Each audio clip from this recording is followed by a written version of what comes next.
ఐక్య ఉద్యమాలు నిర్మించాల్సినటువంటి అవసరం ఉంది. నిజంగా షాబాద్ వాళ్ళందరూ కూడా నేను శిరస్సు వంచి నమస్కరిస్తున్నా. ఎందుకంటే ఇంత ఐక్యత నేను ఎక్కడ చూడలే. మేము ప్రతి జిల్లాలో రౌండ్ టేబుల్ మీటింగ్ పెట్టినాం. మేము మీటింగ్ పెట్టి పిలిస్తే అందరు వచ్చి మాట్లాడిను. కానీ వాళ్ళంతటా వాళ్ళు ఇట్లా మీటింగ్లు పెట్టుకొని మమ్మల్ని అయితే ఎక్కడికి పిలవాలి. నేను ఫస్ట్ మీటింగ్కి వస్తున్నా కాబట్టి ఐఎమ్ వెరీ వెరీ హ్యాపీ. ఇంకొకటి పెద్దలు ఆర్ కృష్ణన్న గారి నేపథ్యంలో ఒకటి, అట్లానే మన చిరంజీవులు గారు విశారదన్ గారి నేపథ్యంలో ఇంకొకటి జేఏసీలు నడుస్తున్నాయి. చాలా మంచి పరిణామం. ఎన్ని జేఏసీలు ఉన్నా ఎన్ని కొత్త సంఘాలు వచ్చినా దయచేసి అన్నిటికీ అందరం మద్దతు ఇవ్వాలి. తెలంగాణ ఉద్యమంలో మనం వందలాది వేలాది సంఘాలు పెట్టినాం కాబట్టి ఇలా తెలంగాణ వచ్చి బీసీ ఉద్యమంలో కూడా అంతే. ఎవరు ముంగటికి వచ్చి పనిచేస్తామన్నా మనం వెనక్కి పోమని చెప్పడానికి లేదు. ఎవరు కొత్త సంఘం పెట్టని స్వాగతించాలి, ముందుకు రమ్మనాలి. ఎందుకంటే అల్టిమేట్గా ప్రెజర్ పెరగాలి. అయితే ఇక్కడ ఒక చిన్న రాజకీయం మాత్రం ఉన్నది, దయచేసి అది ఆలోచన చేయాలి. మొన్న ఏం చేసినాం మేము యాక్చువల్గా తెలంగాణ జాగృతి నుండి జనవరి 6వ తారీఖు నాడు 2024లో మేము ఒక వినతి పత్రం ఇచ్చినాం. అసెంబ్లీలో పూలే గారి బొమ్మ పెట్టాలి అని. ఎందుకు అడిగినాం అసెంబ్లీలో పూలే బొమ్మ? మేము తెలంగాణ జాగృతి నుండి అసెంబ్లీలో అంబేద్కర్ విగ్రహం పెట్టడానికి 15 ఏళ్ల కింద నేనే దీక్ష చేసి ఉమ్మడి ఆంధ్రప్రదేశ్లో అసెంబ్లీలో అంబేద్కర్ బొమ్మ పెట్టించుకోగలిగినాం. అప్పుడు ఆ స్ఫూర్తితోనే అసెంబ్లీలో పూలే బొమ్మ ఉండాలి. మీరు కామారెడ్డి డిక్లరేషన్లో బీసీలకు రిజర్వేషన్ ఇస్తా అన్నారు కదా, అంత పెద్ద నిర్ణయం ఇచ్చి మీరు బీసీలకు అధికారంలో భాగస్వామ్యం ఇస్తున్నారంటే మరి అసెంబ్లీలో పూలే బొమ్మ ఎందుకు పెట్టారు? పెట్టండి అని మనం ఫస్ట్ అడిగాం. దానికి వాళ్ళు లాస్ట్కి 1 సంవత్సరం డిలే చేసి ఇప్పుడు ట్యాంక్ బండ్ మీద పెడతాం, అసెంబ్లీలో పెట్టామని ట్యాంక్ బండ్ మీద పూలే గారి విగ్రహం పెడుతున్నారు.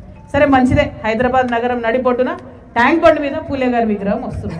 ఆ తర్వాత రెండోది ఏం అడిగినాం, అమ్మ సావిత్రిబాయి గారి జన్మదినాన్ని మీరు అఫీషియల్గా చేయండి, మహిళా దినోత్సవంగా చేయండి, మహిళా టీచర్స్ దినోత్సవంగా అని చెప్పి ఆ రోజు వేలాది మందితో ట్యాంక్ బండ్లో దీక్ష చేస్తామంటే రేపు దీక్ష అంటే ఇవాళ ముందు రోజే ఆగమాగం ప్రకటించేసారు సావిత్రిబాయి పూలేది.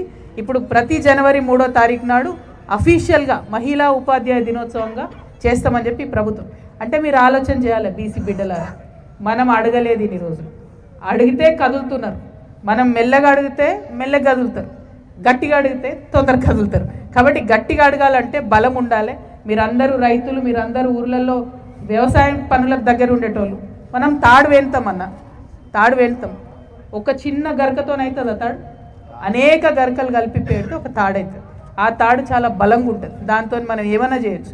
నా రిక్వెస్ట్ మీ అందరితో ఏంటంటే, వీడు చిన్నోడు వాడు పెద్దోడు, వీడి కులం వాడు ఆ కులం, ఈమె ఆడమనే కదా ఈమెతో ఏమవుతుంది ఆయనతో ఏమవుతుంది, ఇట్లా దయచేసి ఆలోచన చేయకండి.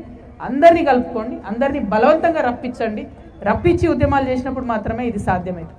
ఇక మూడో విషయం, మొన్న ఏం చేసినాము, ఏదైతే 2 బిల్లులు పెడతామని ప్రభుత్వం మొదలు ఫస్ట్ ఏమన్నారు, ఓన్లీ కామారెడ్డి డిక్లరేషన్ అన్నారు.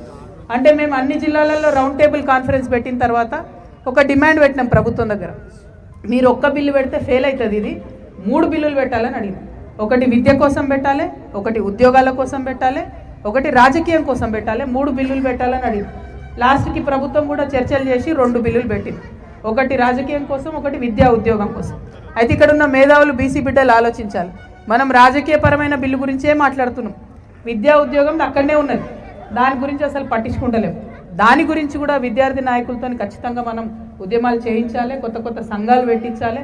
ఎట్లయితే తెలంగాణ ఉద్యమంలో 2001 నుంచి 9 లోపల కొత్త సంఘాలు పెట్టినాం, ఇప్పుడు అట్లా జరగాలి బీసీ సంఘాలల్లో. అట్లా జరిగితేనే ఉద్యమం అన్నది బలపడే ఆస్కారం ఉంటుంది. సరే పెట్టినాక ఏం చేసిరు, ఈ బిల్లులు పాస్ అయ్యి ప్రెసిడెంట్ దగ్గరికి పోయినాయి. ప్రెసిడెంట్ దగ్గరికి పోతే ముఖ్యమంత్రి గారు ఎన్నోసార్లు ఢిల్లీకి పోయొచ్చారు, కానీ ఒక్కసారి కూడా నరేంద్ర మోదీ గారిని బీసీ బిల్లు పాస్ చేయమని అడగలేదు. ప్రెసిడెంట్ దగ్గరికి మన అఖిలపక్షం తీసుకుపోతా అని ముఖ్యమంత్రి గారే చెప్పారు, తీసుకుపోలేదు. వీటి మీద మనం బలంగా అడిగిన తర్వాత ఏం చేసిండ్రు, తాత్సరం చేసుకుంటా పోతే మీ అందరికి గుర్తుంటుంది, ఖచ్చితంగా రైలు రోకో చేస్తాం, ఢిల్లీ నుండి ఇక్కడికి తెలంగాణ నుండి ఒక్క రైలు కూడా ఢిల్లీకి రానియమని చెప్పి రైలు రోకో అనౌన్స్ చేసినాం. మనం అనౌన్స్ చేయగానే ఆర్డినెన్స్ పాస్ చేసి, మరి ఆర్డినెన్స్ పోయి ఎక్కడ ఇరుక్కుంది, గవర్నర్ దగ్గర ఇరుక్కుంది. బిల్లు పోయి రాష్ట్రపతి దగ్గర ఉంది, ఆర్డినెన్స్ పోయి గవర్నర్ దగ్గర ఉంది. మరి చేయాల్సిందే మరి ఈ 2 పనులు కూడా ఇప్పుడు కేంద్రంలో అధికారంలో ఉన్న వాళ్ళు చేయాలి. మరి గమ్మత్ ఏంటంటే, మొన్న బంద్కు పిలిపిస్తే అన్ని పార్టీలు వచ్చి పాల్గొనాయి. నాకు నవ్వాలని ఏడవాలని అర్థం కాదు. బీజేపీ వచ్చింది, బీఆర్ఎస్ వచ్చింది, కాంగ్రెస్ వచ్చింది, ఉన్న పార్టీలన్నీ వచ్చినాయి. సరే ఫోన్లే మనం తెలంగాణ బిడ్డలం కాబట్టి అందరం కలిసి చేసినాం అనుకుంటున్నాం.